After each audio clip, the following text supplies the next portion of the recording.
Tov, going to tell story number 31 in the Shivchei haBaal Shem Tov. This story is what happened to the Baal Shem Tov and the Maggid of Mezritch, Dover, in the Tefillah of Musaf.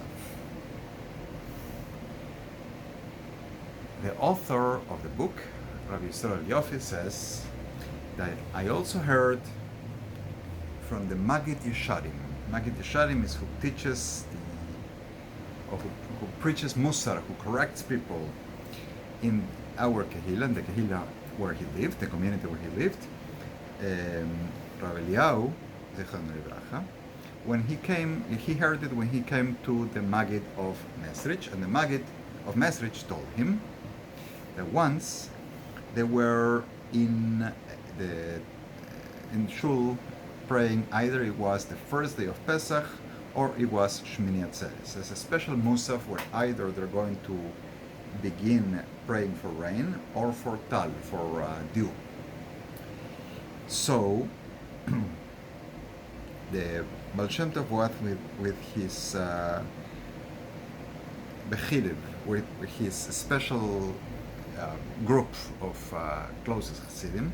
They were praying, and he would influence them during the praying, that he was raising his voice out loud, like screaming. And the messenger Maggid, Dover, was hearing it, and he was sick. He had a tendency to be sick, so he couldn't hold the noise of the screaming, and he decided to go away into a small room where he would daven, where he would pray on his own.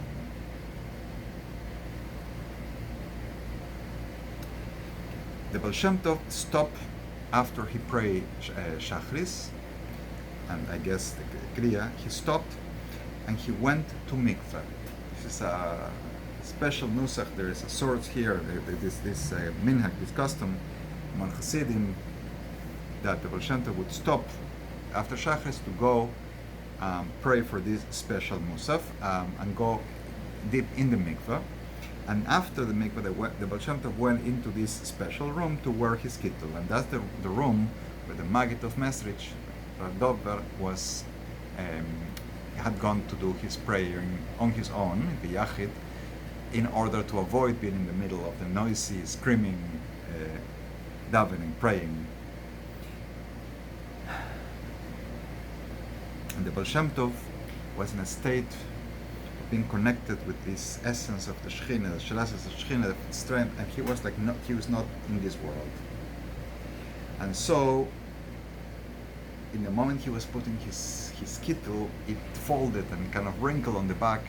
So the Maggid saw it, and he went to put his hands on it and straighten it, to help the Baal Shem Tov have a kittel that was straight and not wrinkled. In the moment he touched the Baal Shem Tov, he began to tremble. It was the state in which the Baal Shem Tov was, connected to the Shekhinah, that the Maggid started trembling. And he trembled so much, he grabbed onto the table, and the table began to shake too. The Baal Shem Tov didn't realize what's going on, as his mind was up there, and he went to shul, went into the praying room in the synagogue to continue. And the Maggid continued to shake for a while until he asked Hashem, he prayed for Hashem to take this away from him. And finally he was able to calm down and continue with his praying. And so is the story. Like the story last week, it has to do with a great level of spirituality that the Baal Shem Tov had in these special moments, that not only did he tremble, not only was he in a special different place, the Maggid, his main pupil, his main student, his follower, also shook and went into a special state just by touching the Baal Shem Tov when he was doing that. It's something hard to grasp, but it's a concept of just about how serious something as simple as praying Musaf, when we are asking for rain or for dew, is. Young words. A gute Woche. Shavua Tov.